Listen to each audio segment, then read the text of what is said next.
افغانستان اور پاکستان کے لیے امریکی انتظامیہ کے اہداف کیا ہیں اور ان کے لیے وسائل کیسے فراہم کیے جائیں گے، اس سے متعلق کانگریس میں گزشتہ روز ایک سماعت ہوئی۔ امان اظہر اس وقت کیپٹل ہل سے ہمارے ساتھ ہیں۔ امان، اس ہیئرنگ کی تفصیلات کیا ہیں؟ جی، یہ دو قائمہ کمیٹیوں کی مشترکہ سماعت تھی جس میں پاکستان افغانستان کے لیے سال 2018 کے لیے مجوزہ بجٹ پر سوال و جواب کا سلسلہ ہوا، اور انتظامیہ کی جانب سے جواب دینے کے لیے ایکٹنگ نمائندہ خصوصی برائے افغانستان پاکستان ایلس ویلز اور یو ایس ایڈ کے ایک سینئر نمائندے موجود تھے۔ یہ بجٹ اگلے سال کا جو بجٹ مجوزہ ہے یہ $1.1 بلین پر مشتمل ہے، جس میں تقریباً $345 ملین پاکستان کے لیے جبکہ $800 ملین کے قریب افغانستان کے لیے مختص کیے گئے ہیں، اور یہ پچھلے سال کی نسبت تقریباً 45% اس میں کمی ہوئی ہے۔ جہاں تک رہی کچھ تحفظات جو ممبران کی جانب سے سامنے آئے، اس میں ایک بات تو یہ ہوئی کہ سامنے واضح طور پر آئی کہ امریکی نمائندگان اور عوام دونوں 16 سال سے جاری جنگ سے تنگ ہیں، اور انہوں نے نمائندہ خصوصی سے پوچھا کہ آخر یہ جنگ ختم کب ہوگی، جس کا جواب دینے سے انہوں نے معذرت کی۔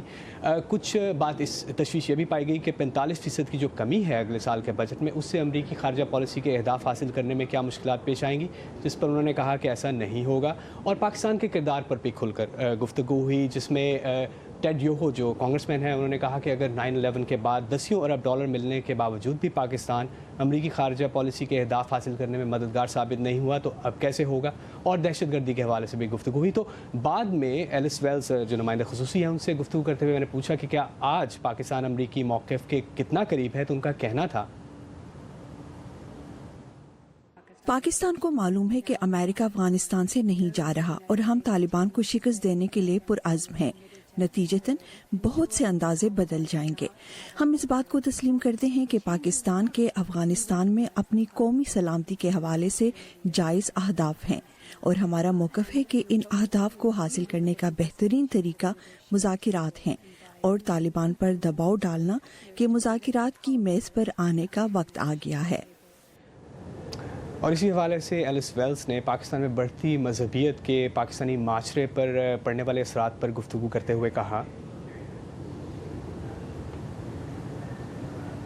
دہشت گرد گروہوں کے ذریعے آج کی دنیا میں دفاعی اہداف حاصل نہیں کیے جا سکتے۔ در حقیقت ہم دیکھ رہے ہیں کہ ایسے گروہوں کے باعث پاکستان کا اعتدال پسند معاشرہ اور مذہبی رواداری متاثر ہوئی ہے۔ پاکستان بطور معاشرہ تبدیل ہو رہا ہے۔ ان میں سے کچھ منفی تبدیلیوں پر کچھ حلقوں میں تحفظات ہیں۔